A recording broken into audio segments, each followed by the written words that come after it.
So first they got rid of Gregory Bovino, the little guy who lives in a shoe, who was inexplicably promoted well beyond his job title to lead Donald Trump's chaotic, violent, trigger-happy, inept paramilitary invasions of multiple U.S. cities. They got rid of him. Then they got rid of Kristi Noem, the Secretary of Homeland Security. Also, technically, they also got rid, at the same time, they got rid of the guy who didn't formally work for the Department of Homeland Security, but nevertheless, he was there every day and at all of her events, sitting or standing right next to her. And he was definitely not her boyfriend, because she is super happily married. Then, of course, we immediately got some quite unexpected news about that aforementioned marriage. And then we got the multi-million-dollar luxury private jet that she and her not-boyfriend procured with taxpayer funds for what they said would be high-profile deportations. The private jet with the bar and the queen-size bed.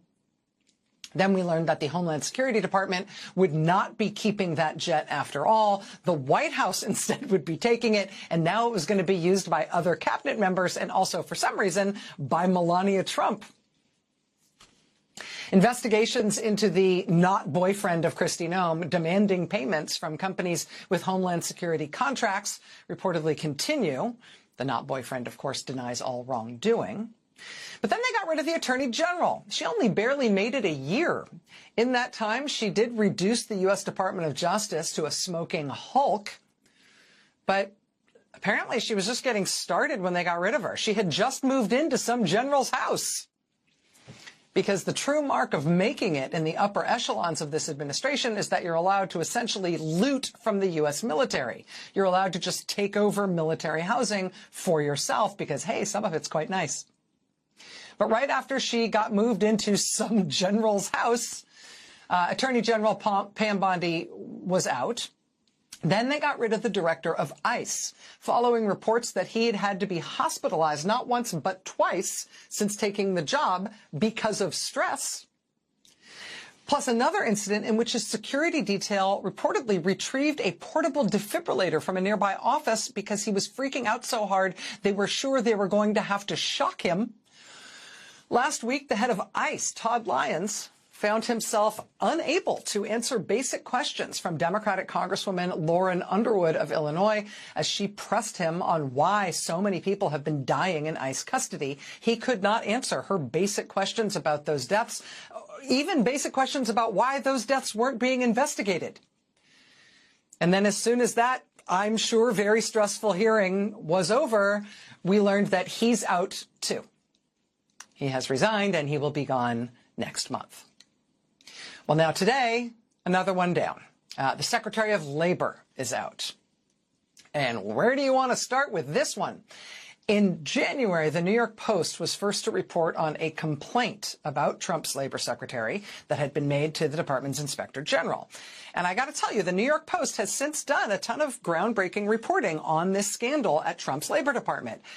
But because it's the New York Post, and I'm going to show you some of their reporting, I feel like I just have to mention at the outset that they do decide to decorate much of their reporting on this scandal with photos of Trump's labor secretary in a bikini. Like, I mean, not every article, but a lot of their articles about this just randomly have pictures of her in a bikini.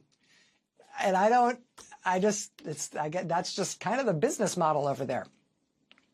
But the reporting is what it is. Trump's labor secretary, Lori Chavez DeRemer, faced allegations of drinking in the office during the workday and of taking staff members to strip clubs and of taking personal trips at taxpayer expense. She was accused of pursuing a sexual relationship with a member of her security detail. That member of her security detail was then put on leave. Then he resigned. Then her chief of staff was forced out. Then her deputy chief of staff was forced out. Then her director of advance was forced out. Then we learned that her husband, hey, there's a husband, he was banned from going inside the Labor Department's headquarters building.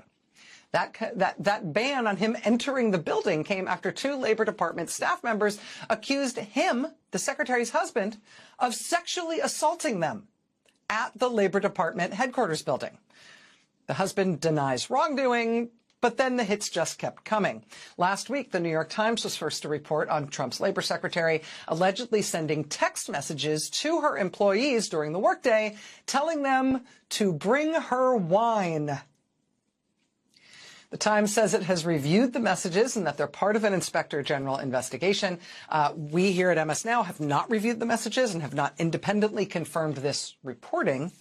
But this is what the Times says, quote, in one text message, Ms. Chavez-DeRemer asked a staff member to bring rosé to her hotel room. The messages are undated, but a picture of the menu in the text message exchange suggests it comes from a hotel bar in Myrtle Beach, South Carolina, where the labor secretary went on an official visit last July. She asked, quote, do they sell by the bottle? And it wasn't just the wine, the alleged day drinking, and having Labor Department employees bring her wine for day drinking.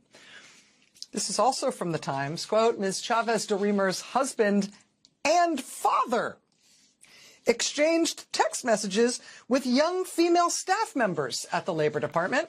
Some of the young women were instructed by the Labor Secretary herself to, quote, pay attention,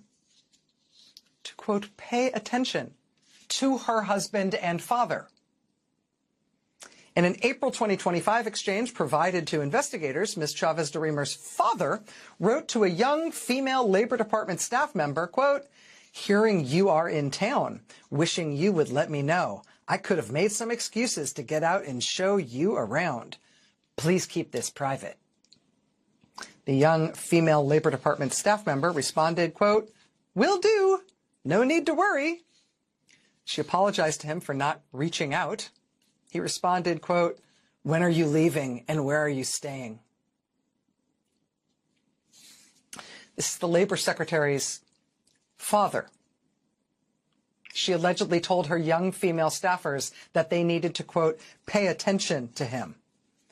When are you leaving and where are you staying?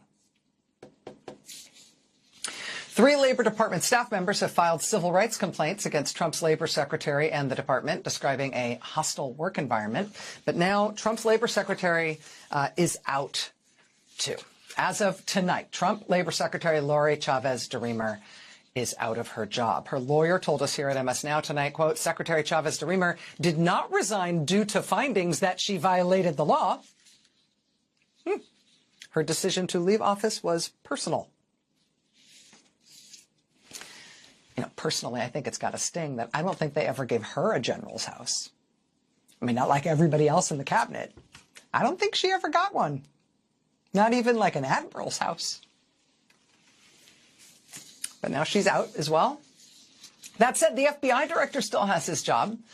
The deputy director of the FBI, the podcaster guy, they got rid of him, but the other podcaster guy is still there in the director's job after learning about Director Kash Patel assigning the FBI SWAT team to be personal bodyguards for his girlfriend. After Director Kash Patel flew the FBI private jet to the Olympics so the taxpayers could pay for him to go to Italy and chug beer in the hockey team's locker room, FBI Director Kash Patel has now filed a lawsuit and a demand for $250 million against The Atlantic magazine, following The Atlantic reporting this weekend on what reporter Sarah Fitzpatrick described as his, quote, conspicuous inebriation. Quote, several officials told me that Patel's drinking has been a recurring source of concern across the government. They said he is known to drink to the point of obvious intoxication, in many cases at the private club Ned's in Washington, D.C., while in the presence of White House and other administration staff. Patel is also known to drink to excess at the Poodle Room in Las Vegas, where he frequently spends parts of his weekends.